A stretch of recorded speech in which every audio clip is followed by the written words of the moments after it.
All right, this week's podcast is brought to you by Badge Cap. Thank you guys again so much for sponsoring this podcast. You guys are so awesome. Badge Caps is a company that makes hats with these little metal badges on them. It's better and different than your normal hats. It sticks out. It's a great way for promotions. Go check them out, badgecap.com. They're also on Facebook. Maybe get your company some badge caps. Welcome to another Paris, Texas, a podcast. This is a podcast where you get to listen to people's stories. People that have either influenced or lived in the city of Paris, Texas. I love hearing their stories, and I can't wait for you to hear the next guest.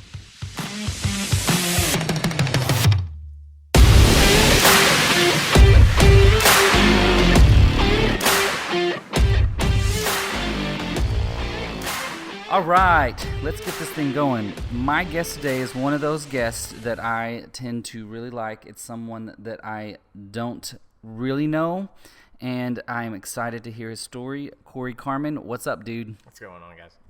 So, I normally start this out with a question of like, where are you from? I'm actually from Paris. Graduated from Cooper, though, and we mainly grew up there and then kind of moved back to Paris later. Awesome. So you were born in Paris and then moved to Cooper. Yep. What age frame did you move to Cooper? Third grade, actually. Third grade. Went to Chisholm from kindergarten through beginning of third grade. So Cooper's super small. Yeah. What does one do in Cooper? Nothing. Growing up, we had the lake. You know, they had dug up and made Cooper Lake at that time. We did that during the summer, but other than that, I mean, unless you played sports or whatever, it's not much. No. So there's not a thing you were. Was there a thing you were into in that stage of life? Music. Music? Yeah. So that's something you can do at home. Yeah, pretty much. Lock Anywhere. yourself in the room and you're good. Band music or like school band music or like? No. Now my brother, he was in band. I never did. I played football and baseball and all that stuff, but mostly guitar. Started a band. Yeah. That didn't go for very long, but did that. So it was mostly in high school when a lot of this stuff was taking place. Obviously, as a kid, you kind of ride around town on bicycles as far as your parents will let you. Don't cross First Street, that type of thing. Yeah. So, yeah, it was pretty much just try to hang out with friends as much as you can because there's nothing else to do. Nothing else to do. So what was the plan in high school? What did you want to do when you graduated? Yeah, well, that's weird because as much as I loved music, I wasn't exactly sure what I wanted to do. I knew that I didn't want to stay around here. So I initially started going to PJC and was going for business to open up a guitar store. That's what I wanted to do, was open up a music store. And that didn't really pan out because I neglected classes. And so it was kind of like a last resort. I was like, all right, I got to Very get my life important part straight. of school is going to school. Right. So instead I was like, I think I'm going to join the Air Force. Oh. So kind of huge transitions all at one time. All at one time. So you joined the Air Force. Yeah. Awesome. Well, thank you for your service. Thank you. What did you do in the Air Force? I was actually a cop. Yeah, I was security forces is what they're called in the Air Force. And I did that for 6 years. Did you like it?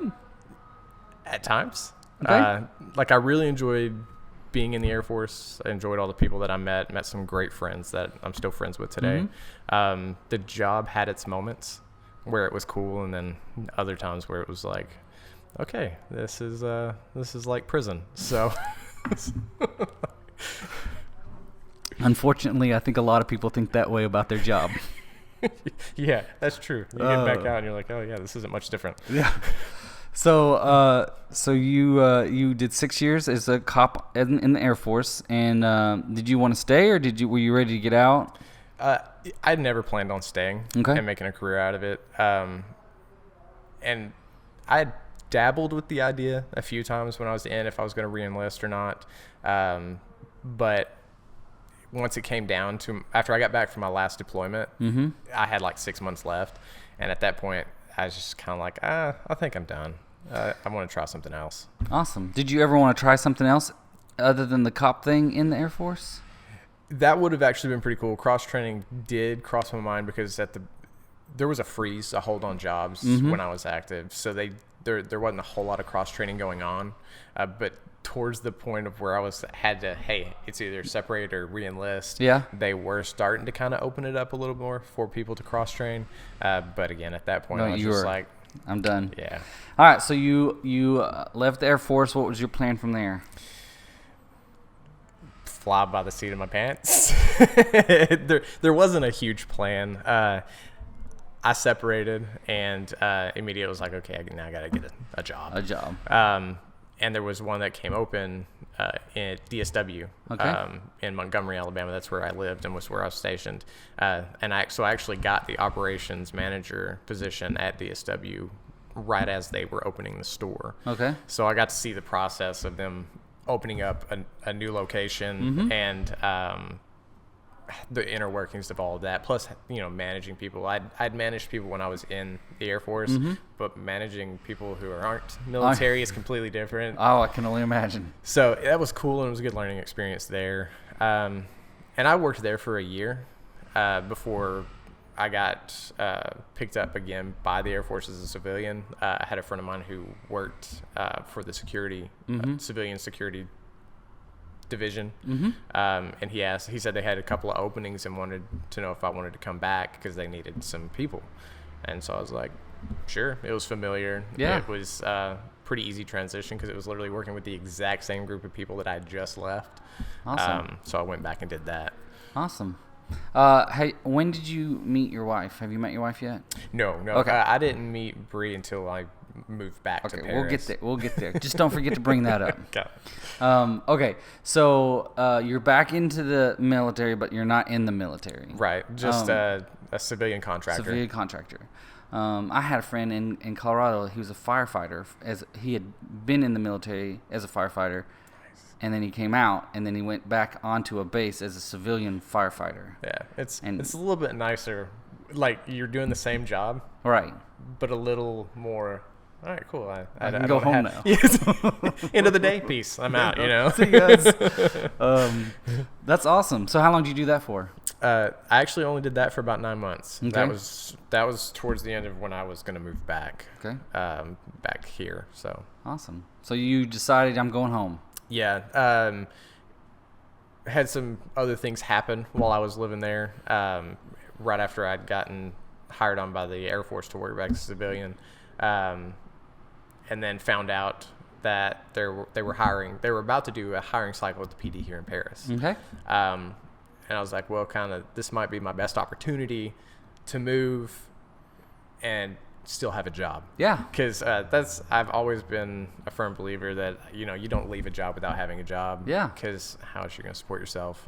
And so I think that was my biggest hindrance in moving back originally. Right after I separated was not knowing what to do. Yeah. So you're back in Paris.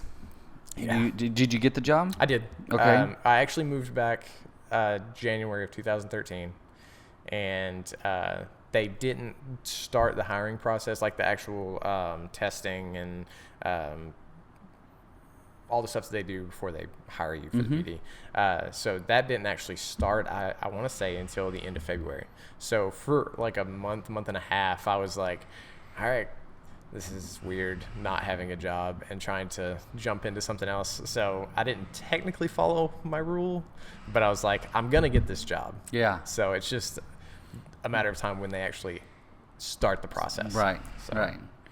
So you're here, you're back, you're doing the PD thing. Did you like working for the Paris Police Department? I actually did. I loved working for the PD. I liked my crew that I worked with. The shift that I was on was great. What time frame was this? When was this happening? This was I was going through the academy from like April to August, I think, of 2013, and then I worked for the PD from then until like May of the next year. Okay.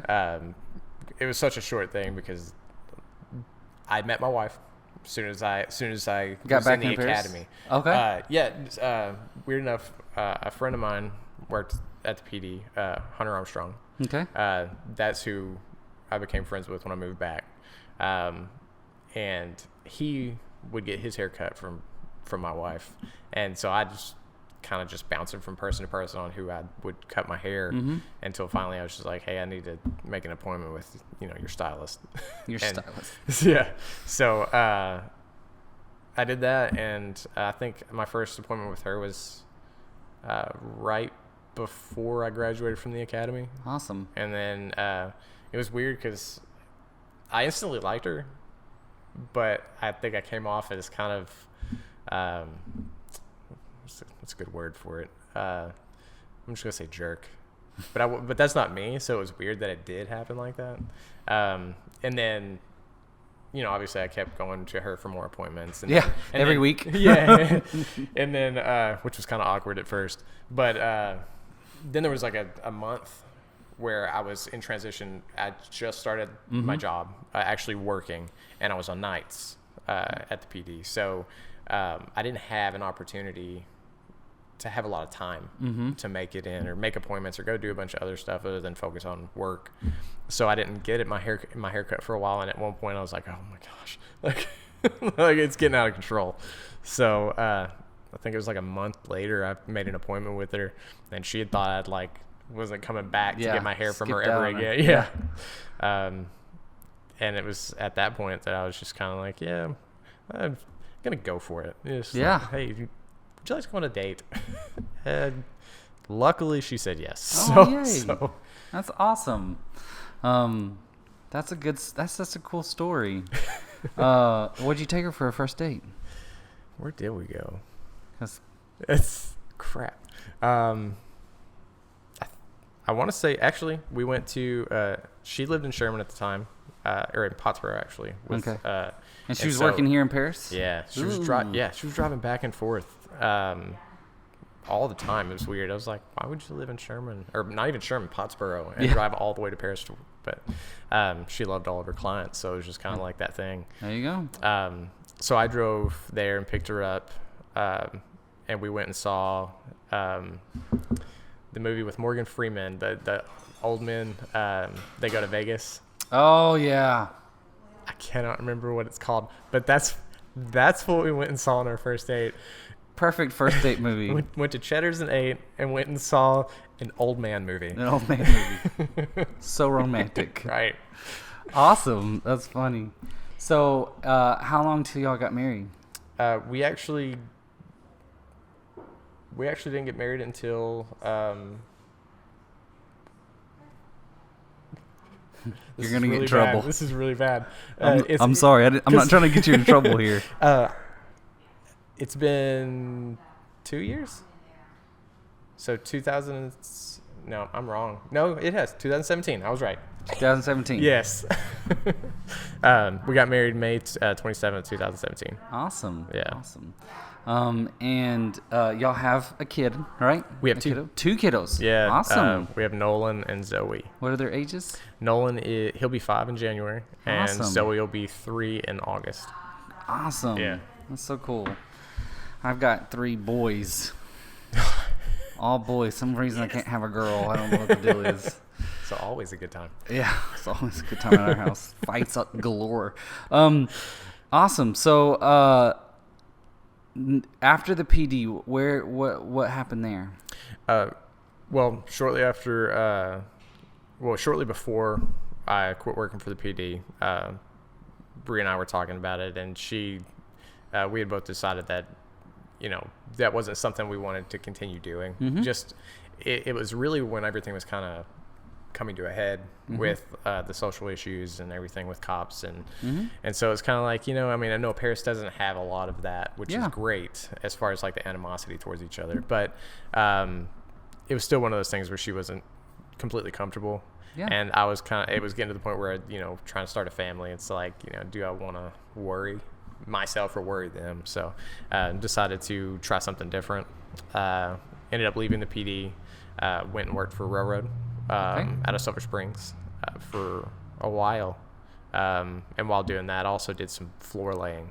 I learned how to do that. That was Fun? super fun. Yeah. But then, while we lived in Silver Springs, I actually got offered a position at Hydro Hoist in Pottsboro.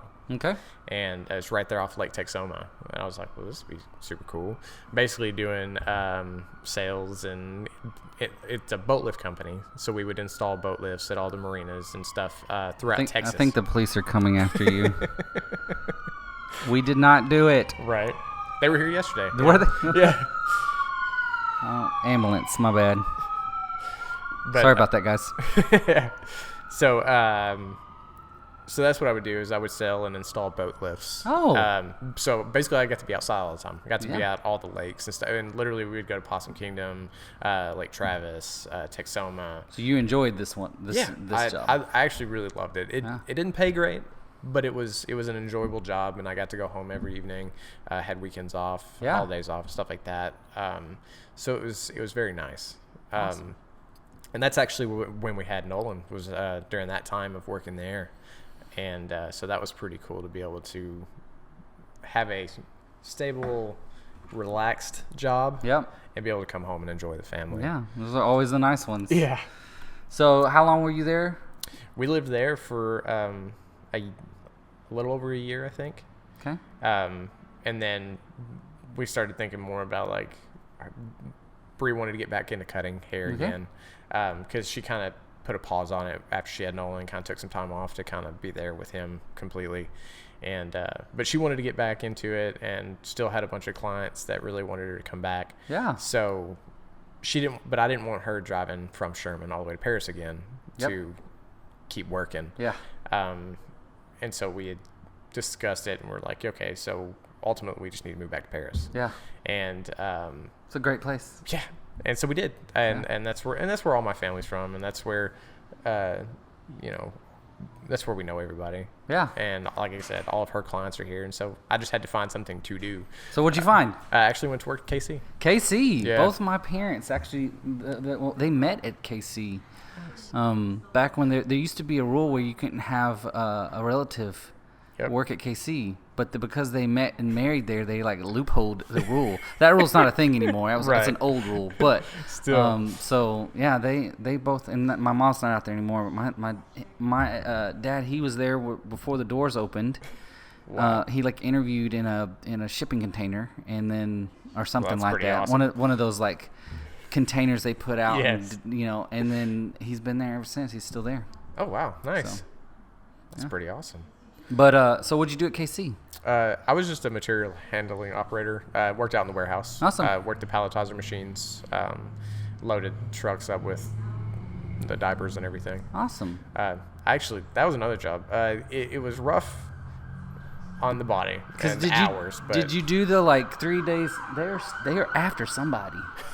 Did you do the thing where like it was 3 days on and then yes, 2 or 3 days off and then 3 nights on? Mm-hmm.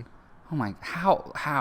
Well, it's not hard, but it's not easy. Like being in the Air Force, we had almost the exact same schedule. Really? Yeah, 3 on, 1 off, 3 on.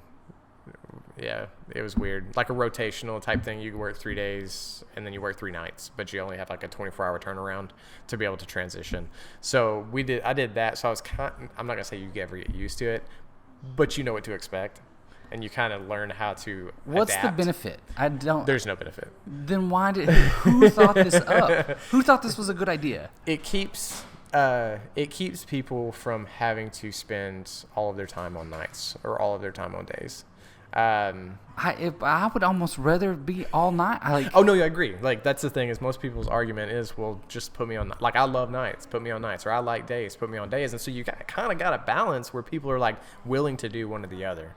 But a lot of places will be just like it's to make it fair, so everyone kind of has an opportunity to be at home at some point in the night or day. Yeah. They do the rotational thing. I've never understood that. No. I feel like that would wreak hard. havoc on my body. Oh yeah. And then I would just be miserable each work period because I'd be 3 nights of misery because my body's not used to what? Why are you up all night? And then 3 days of misery because of what? Why are you not asleep? Because you were asleep and now you're not. And I couldn't do it. I'm out. It'll age you super fast. Hard pass. Hence this. Yeah. Gray, you know. Okay, so how long were you able to keep up with that? I'm sorry, I love Kimberly Clark. I'm not you're bashing good. Like KC. No, I enjoyed working there a lot. I definitely enjoyed the people. I did that. Well, it was about a year. Like I have a pattern apparently after I separated the Air Force. It's like work, something different. Work, something different. It's pretty much on a permanent basis of a year, you know, or relatively close. But on this one, it was. Again, with the whole rotational thing and then the kids, I wanted to try to find something that was a little more family friendly. Mm-hmm. So I decided to go back to school. All right. What did you go to school for? I'm actually finishing my degree in marketing right now. Awesome. Yeah. Awesome. So that's because I figured I got the GI Bill. Might as well use it. Yeah. Because, I'm not getting any younger. Yeah. So do something that I wanted to do to begin with and get my degree in business. Awesome. And so that's what I've been doing. And because the idea was originally to find a marketing agency and go work for them and do all that stuff. And then in the process of going through my classes, I'm like, I'm going to work for myself. So somewhere in the middle of going back to school at your young age, you decided, hey, let's open up a new business at the same time. Yes. Let's just dive into it. Yeah. So tell everybody a little bit about your new business you've got going on here. Well, the idea was we wanted to start our own brand of clothing. And so I just started spitballing ideas as far as like names and logos and stuff like that until we came across ours for Voyager Apparel. And I was like, man, when I drew it up, I was like, it looks cool, but it looks very similar to something else. Mm-hmm. And the original design that I drew looked almost identical to the RVCA or Revca, however people pronounce it. Oh, yeah. The skate brand or surf brand. I don't know what they are. But I was like, so crap, can't use that. You know, I was like, but V and A, it was the exact same initials. And I'm like, how are they using the exact same logo? It's RVCA, but they still use VA as their logo. I'm like, come on, guys. That's funny. Yeah. So I was like, well, I got to come up with something different. And so I was able to come up with what we've got now, which almost looks like it's an interconnected V and an A, but it almost looks like waves. It does look like a wave. And so I liked it. And immediately I was like, okay, I like this. It's pretty cool. It kind of gives you that vibe. And then that's what kind of pushed us into the skate surf market. Yeah, because it wasn't initially what we were going for. I just wanted to come up with a cool logo that people would see, they'd recognize. It'd be super simple, nothing flashy, but just, okay, cool. I know what that belongs with. Right. And that's the goal for any logo. Right. Yeah. Right. So, and that's what it ended up being. And so we started we started talking about the whole skate stuff, and my wife initially she was like, you want to open up a skate store? And because she was like, I know absolutely nothing about skateboarding or anything like that. And I'm like, to be honest with you, I haven't skateboarded since high school, so anything new has happened between then and now, completely clueless. Yep. I was like, I don't even know if they still do the X Games. Yeah, like you see Red Bull, you know. Yeah. X Games, they still exist. Is Mountain Dew still a thing? You know. Oh, Mountain Dew's still a thing. So I have one poison that I like to drink, and it's Mountain Dew. Nice. I don't drink alcohol. I mean, occasionally, once or twice a year, I'll have some alcohol, but I don't smoke anything. I don't do anything. My one poison that I have to. Yeah, I'm like addicted to it. That's awesome. But so that was kind of what really solidified the skate shop thing for us was we went to Dolphin Island on family vacation back in May, and we had already started kind of trying to figure out what we were going to do for our store and everything, and we went to a surf shop that's right there on Dolphin Island.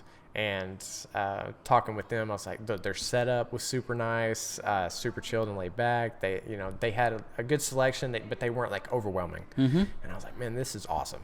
Like this, awesome. this is what I would imagine if I owned a store that was like this. This is what I would do. And so talking with the owners of it and everything, they actually hooked me up with their distributors and got me in contact with them to see if we were a good fit for those distributors and everything. And we got approved with one of our distributors called Eastern Skateboard Supply. Yeah.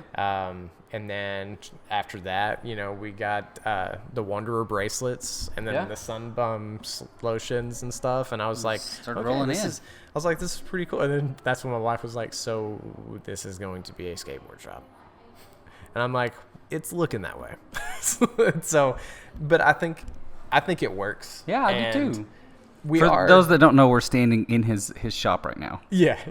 I keep looking around and waving my arms like people can see it. But we're also, that's the thing though, is we want it to be appealing and inviting to anyone. Yeah. Whether you skateboard or not, that's fine, because I may try, but I'm not good. Yeah. I can roll. We're good.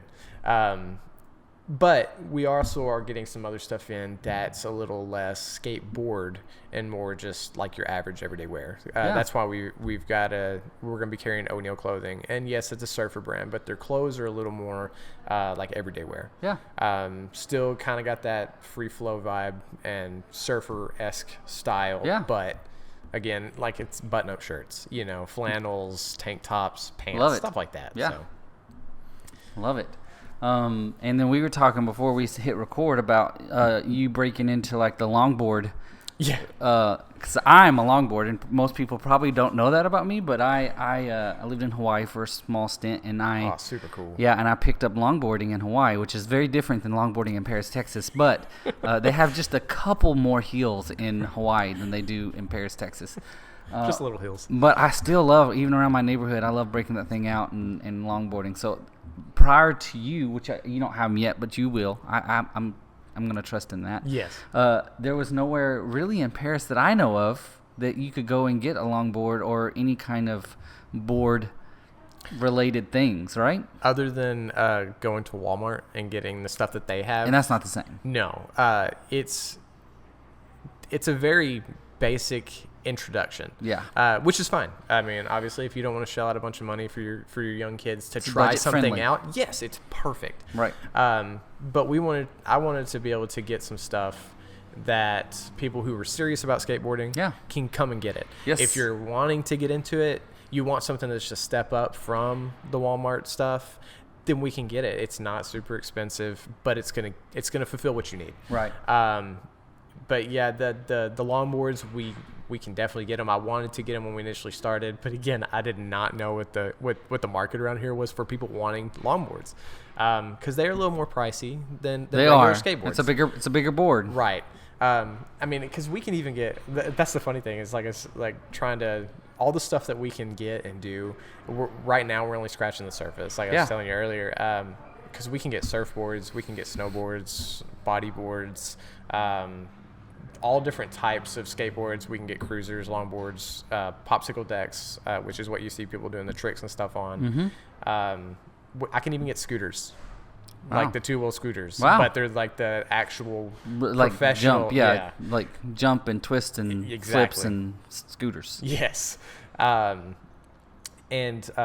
if needed, I know Bradley at CycleWorks. They have the bicycles and stuff. Love those guys. Yes. They had the helmets and stuff like that. Yeah. In conjunction with that, we can get like knee pads and elbow pads and stuff like people need if they're wanting that extra protection. So we're just trying to slowly work our way into all of that. Yeah. Awesome. Well, thank you so much for being on my podcast. Thanks for having me. I really appreciate it. I'm so excited that you're a new business in Paris, Texas. I'm really excited that you're a new business downtown Paris, Texas. Yes. And I really love that you're something different that's not already here. Because I feel like we do get into this repetitive mode where people, and I'm not against it, but that we feel like a lot of people open the same business. Like you open something that there's already three of. Right. And I love getting some new stuff because I feel like Paris needs some new things. Yeah. Keep it interesting because that was our biggest thing is growing up. Growing up around here, especially being in Cooper, you have nothing. Yeah. And not to say that we don't have anything here. you have stuff that interests a certain amount of people. So why not bring some stuff in that interests the other half? Well, and another thing I love sitting in your store here is like you've made this a hangout spot. It's not like, yes, come shop, Yep. but if you want to come by, you've got a video game system. Oh yeah. Up in the front with, I believe, a skateboarding game in it, right? Yes. So we bought Tony Hawk Pro Skater 4. yeah. I've already been building up the high scores. Yeah. Because that's another thing is I want to do is to kind of get people in to realize that it's not just about just buying stuff from us.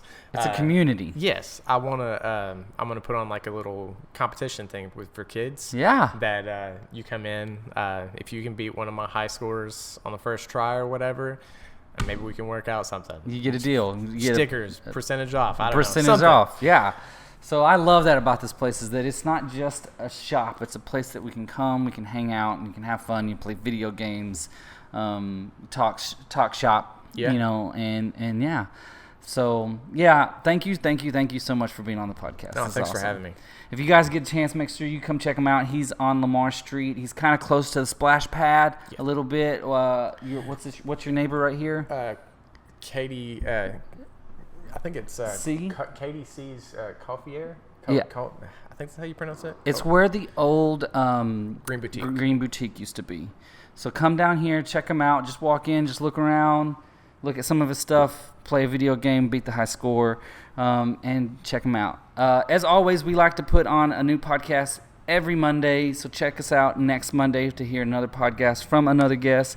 I'd like to give one more big shout out to Badge Caps. Thank you again, Badge Caps, for sponsoring this podcast. That is so awesome. Love you guys. Love the hats that you guys make. I wear one like all the time. I think you guys are making me some new ones. I'm excited to see them. Badgecaps.com. Go check them out. Maybe get your hats made there. Check out some of the cool stuff they're doing. See you guys next week.